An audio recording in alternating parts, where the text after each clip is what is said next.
Okay, well, good morning, everybody. My name is Chris Davis, and I'm a virtual learning specialist with Appalachian Intermediate Unit 8. And I have some of my colleagues here with us today, too. We're glad that you were able to join our webinar. We're putting these webinars together just to be a resource and to try to be helpful to teachers out there who are now finding themselves wanting to learn more about virtual learning. And so as you come into this session, I noticed that some of you have already done this, but we have a short little survey we'd like to have you fill out. And that survey just is asking you who you are and where you're from. And that just helps us to better meet the needs of the people who are attending these webinars. So you can either scan the QR code that's on the screen if you have a QR reader on your device, or if you hop over to the chat area, you'll see that I put a link to the survey in that area. And so there's a chat button at the bottom of the Zoom window that you can click on to get to the chat area. Either way, if you could take a moment to fill out that survey, that'd be awesome. With that, I'm going to pass this over to Tracy Rains, and she will introduce herself and what her role is and get the webinar started. I should add too, by the way, I am recording this session so that we can post the recording on our website so that people who aren't able to make it can join us. So the session is being recorded, but thank you for coming and welcome. Tracy? Good morning. Thank you for joining us so bright and early this morning. Hi, my name is Tracy Rains. I am also a virtual learning specialist at the Intermediate Unit. Over the past couple of years, I've been working to kind of get some content curated, working with Open Education Resources. So I'd love to show you some of what we have found available, and it's free, so that is very helpful. So let's get started. Maybe. Okay. Chris, did you want to go over the Sure, I can do that. Zoom? So in case you're new to Zoom, I just wanted to point out some of the controls in your learning space here today. And so there's a microphone button at the bottom of your Zoom window, and you can toggle your microphone on or off. And so you just click that button at the bottom to do that. And you're welcome to talk at any time. So feel free to use your voice to talk with us, ask questions, whatever you need to learn more about, hop in there with your microphone. We welcome that. Right next to the microphone button is the camera button, the camera icon. And that one allows you to toggle your camera on and off. I see that some of you are sharing your camera, like Shelly. Hi, Shelly. And that's awesome. It just helps make that personal connection. And so, oh, there's a couple other cameras coming on too. That's pretty cool. Thank you, everybody. I'm sorry, I'm not to cut you, but I couldn't open that survey, but it just goes on to the Keep the Learning Going Virtually screen. So I'm on the learning space on the video conferencing. I was trying to put it on my phone, but it didn't come up. Okay. So if you look if you click the chat button, which is the next one I was going to point out anyway, but at the bottom of Zoom, if you click on that little chat button, a window should pop out on the side where you can see messages that we post or that you can post, and there should be a link there that you can click on to get to the survey. No link as yet. No? Okay. So let me add it there. I might have put it in before you came in the session. How about now? Yes. Yes, it is. Thank you. Okay, great. So cameras are completely optional. We like it because, like I said, it just makes you feel like you're more connected. But we understand it's early. So not everybody likes to turn their camera on at 7:30 in the morning. The chat box is available. So if you have questions, you can also type them in the chat area and we'll be monitoring that. And there may be a point when we have a poll pop up on your screen and ask you a question, and then that poll will disappear. So you just follow the directions that come up when that poll comes up. We're not sure if there will be one in this session or not. Depends on time, but if there is, it'll be really easy to just answer the question. And so that's how the Zoom environment works. Tracy? Thanks. Okay, so some of us are new to putting our stuff online and going virtual. Um, so I have curated a list of my top favorite repositories / digital textbooks that are available. Um, the content's out there. We don't need to reinvent the wheel. If there's something you're looking for, most likely somebody's already created it, made a video, done something. So you focus on working with your learners and just use the content that's already been created for this kind of thing. My top are OER Commons, which some people have heard of, some people might not have. Khan Academy, which is usually a popular one that a lot of people have heard of. Those two are repositories that have lessons and courses. CK12 and OpenStax are digital textbooks / flex books. So they have some resources already embedded in them. Georgia Virtual is a new one for me, but it's full of open educational resources that you can download. The Library of Congress, that's a big one. They have a ton of primary source materials for educators. If you've never heard of EverFi, I know sometimes that's a popular one. EverFi has financial literacy, social emotional, health and wellness. That's one that I believe is free all the time, not just during this time. And we have ConnectsU, which is also social and emotional learning, study skills, habits of success. I have linked everything in this slide deck, and that will be available on the website with the webinar for you to access later. I'm just going to go through and give you a quick overview of kind of how to get in and navigate some of these resources. So the first one that I'd like to show you is OER Commons, Open Educational Resource Commons. It is a national repository, and as you see, this homepage has quite a bit going on. There are three main ways that you can explore OER Commons. There is the Discover button up in the top left. That's going to give you every possible thing available in OER Commons. That's going to be a lot. I recommend kind of narrowing it down a little, and you'll see there's a standards search, and you'll see there's a hubs and groups search up top. All of these sites that I'm showing you have the option of registering and becoming a member. I highly recommend it. I'm not going to show you how to do that right now because I want to show you how to navigate it. There will be a link to a slide deck that will show you how to become a member if you so choose. So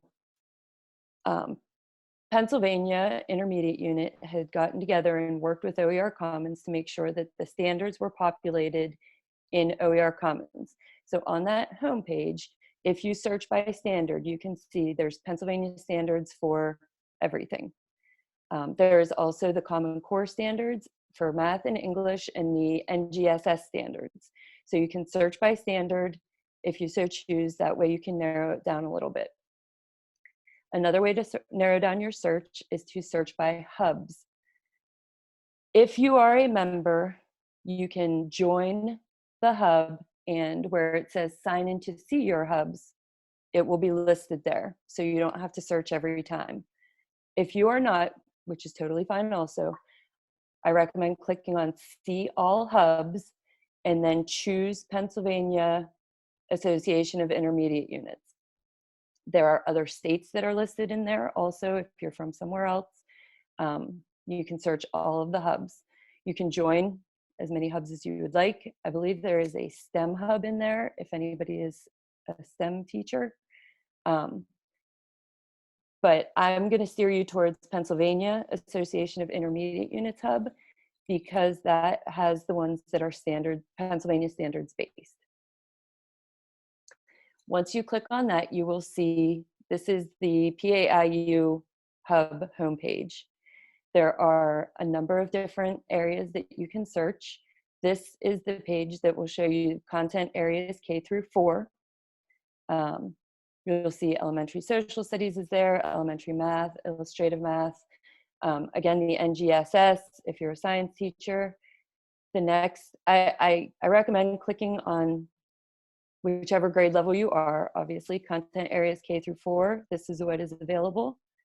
If you choose content areas 5 through 12, there's some problem-based learning, there's some PhET interactives. These are all Pennsylvania standards-based resources. There's also a button that says Trends. The Trends has some other interesting resources available, like game-based learning, engineering inquiry. You can see that some of them are there's a little less, 4 and 77, but there's still resources available in those options. On this same homepage, PAEU, if you continue scrolling down past the resources, you will see where it says member groups. Again, same page, you're just scrolling down.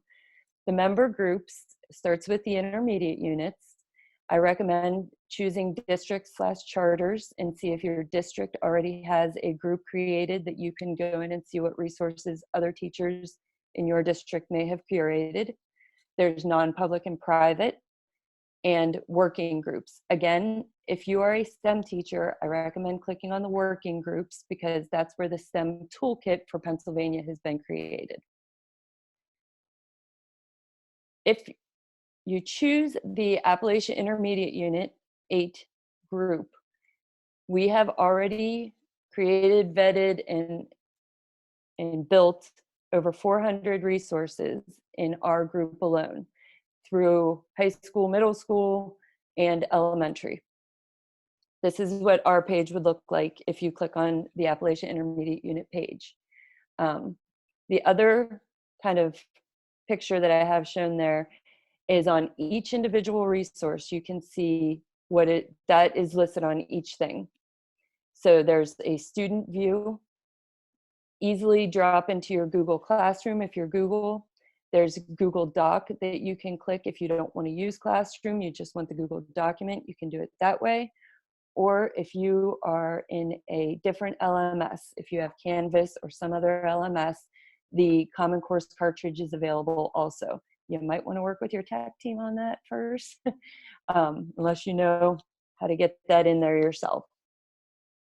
Is there any questions that I can answer about OER Commons right now? Just kind of navigating through that.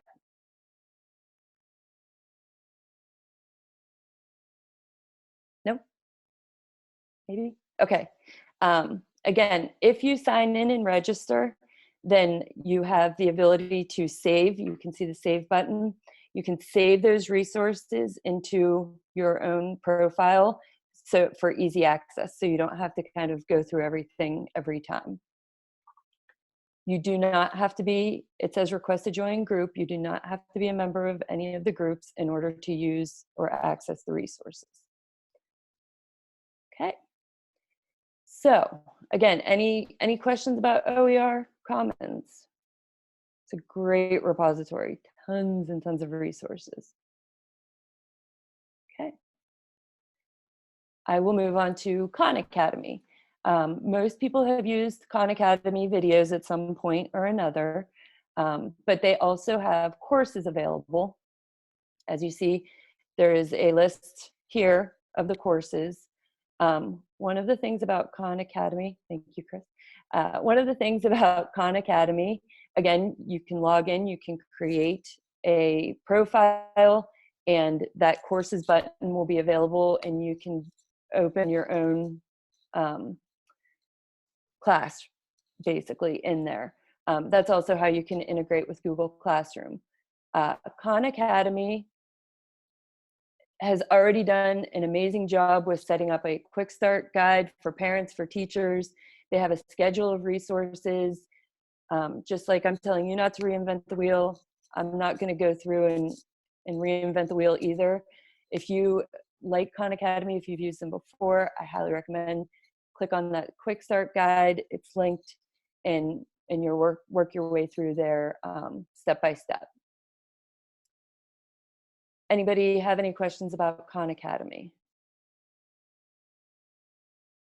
I have shown the schedule of resources on Facebook, and there have been a lot of good feedback on that because they have it set up so a parent can see, like, from 8 to 8:30, have your kid eat breakfast. You know, a very step-by-step schedule. So it's nice.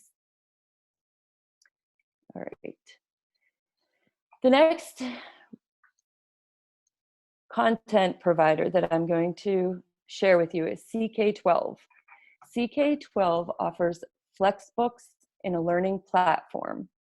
They have intelligent interactive learning, adaptive practice, simulations. It's integrated with Google Classroom, and they too have set up a top concepts for the month in math and science. I've linked that there. So whatever teachers would normally be instructing on right now is what they've chosen for the top concepts of the month. And they've put that together. So you can click on that and it's easy access to find those. The beauty of CK12 is it also offers, if everybody left their classroom without their books, without a lot of the resources they may need, it offers actual Flex Books or interactive digital textbooks. When you go into CK12, again, you don't have to be a member to explore, but I recommend it if you decide to use it. When you go into CK12, there are a lot of options for you to explore. The Flex Books are mainly math and science. The Flex Books 2.0, I'm sorry, are mainly math and science. You do not need to use the whole Flex Book in order to utilize the simulations or the Plix. You can go in and you can pick and choose whatever you would like to use. If you decide to use CK12 and you have any questions whatsoever, please contact me.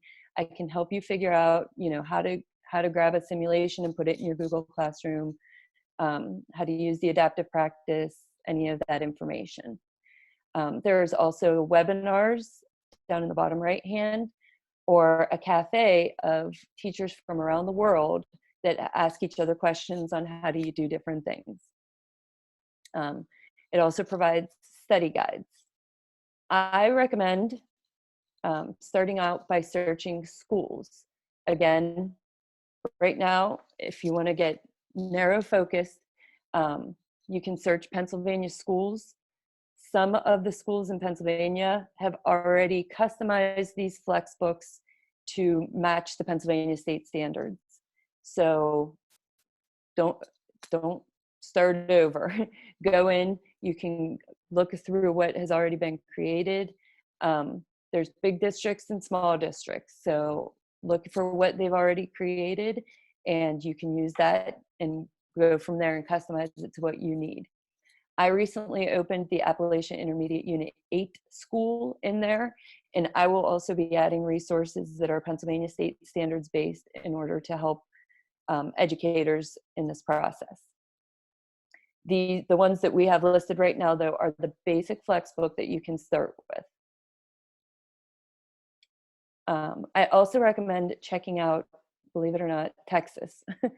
Texas, there's a school district in Texas that has probably 40 resources, 40 customized Flex Books, and they've been creating their own for social studies. So it's a great resource to use and start with. This is what the inside of the teacher version of a Flex Book would look like. It's very easy to navigate. Once you choose a Flex Book, you can see, for this one, I chose math, angles and parallel lines. There is assign to class. If you are a Google Classroom user, you can click on that assign. It will pull up your Google Classroom and you can integrate it into your Google Classroom very easily. You'll notice down at the bottom it says view practice, and there's the adaptive practice.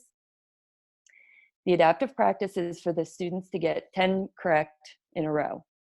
If they get 8 out of 10 and decide they're done, they don't want to do it anymore, it will record that in your Google Classroom 8 out of 10 for you if you have it integrated. which makes it nice so you don't have to worry about any of that. It also has the feature of highlighting and taking notes so the students can annotate on their end if they would like to. This is just a very basic, quick overview of what it looks like. If you're not a Google Classroom user, you can set up a class in CK12 and just have the students create accounts in CK12. That way you can also keep track of, they have a lot more reports, hot reads, how long did a student spend on a certain page, how long did they spend in the adaptive practice. It keeps track of all that information for you. If you have any questions about CK12, please feel free to contact me. I'm happy to walk you through some of it. If you have a higher level learner, OpenStax is fantastic for those higher level learners. Pre-algebra, algebra, calculus. You'll note it says higher education. It was created for higher education, but it can be adapted for your needs. Once you create an account with them, it usually takes 24 to 48 hours for them to process you, and then you'll have access to all of their resources.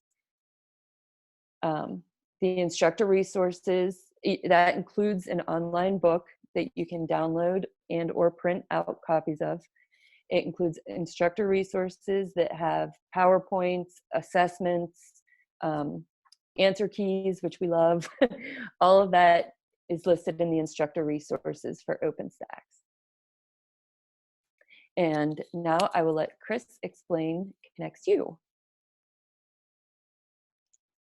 Okay. And I'm going to actually share my screen, so it's going to switch here for a moment. Another resource that you have available to you is called ConnectU. Excuse me. This is one that is a part of our one of our IU projects, but ConnectU is just a collection of resources related to mentoring young learners.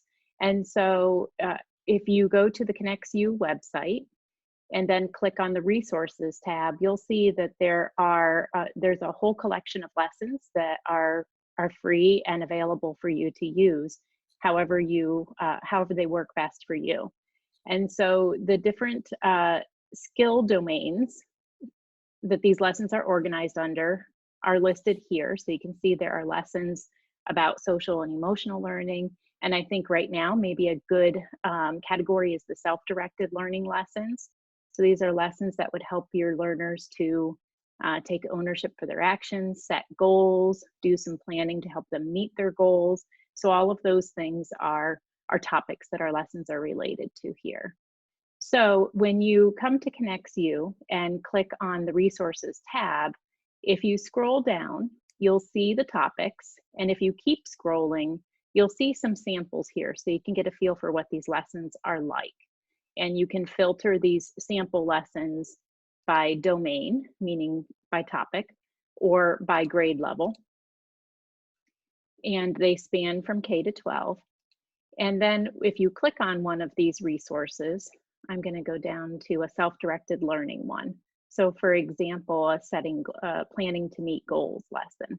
If we click on the button to view that resource, you'll see that it opens as a Google Doc. They're all prepared in Google Docs.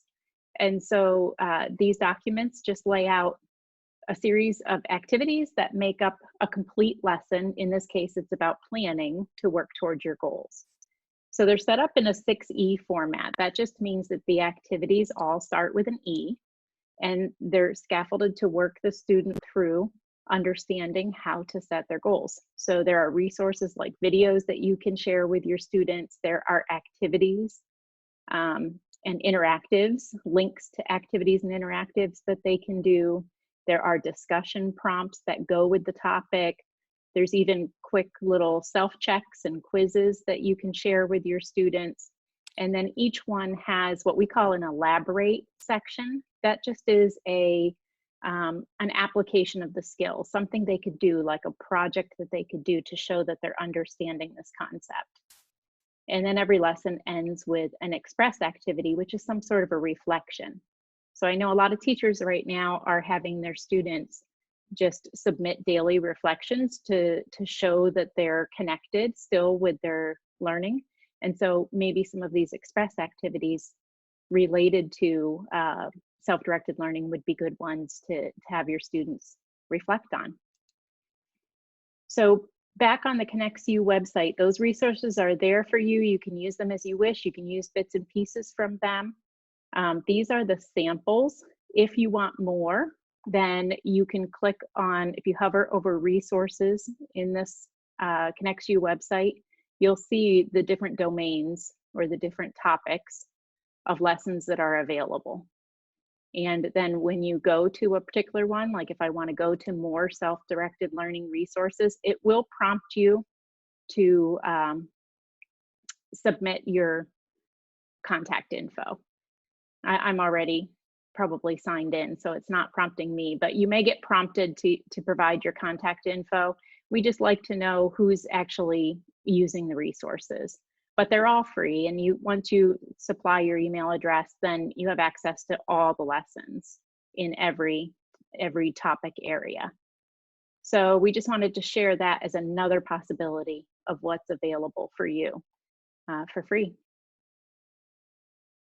Okay, I'm going to stop sharing, Tracy, and you can finish what you were working on there. Just, does anyone have any questions about any of the resources that we kind of showed you? I know that was a quick overview, and again, feel free to drop me an email, contact me. I'd be happy to meet with you and kind of show you a little bit more if you're interested. It's stuff that's already there and out there for free, so.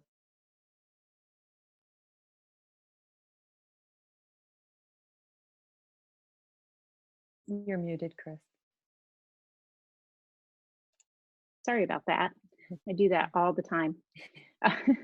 If you do have questions that you think of later, or if there are other topics you'd like to hear more about, you can certainly, from our website, there is a link on the page where you can submit questions, or you can submit ideas for things you'd like to learn more about. Other topics that are happening this week. So we have webinars on Wednesday about accessibility in virtual learning. And we have webinars on Thursday about using Google Classroom for virtual learning. And with each webinar, there is a topic, a resource list that goes along with it. And so above the webinar buttons, the blue buttons take you to all the resources that are discussed in the webinars and more usually. And then I replace the webinar join links with links of the recordings and the slides. So you'll be able to access any of this information later. But feel free to reach out if you have any questions at all, and join us for the rest of our webinars that are coming up this week, and stay tuned. There may be others beyond this week. Thanks, everyone.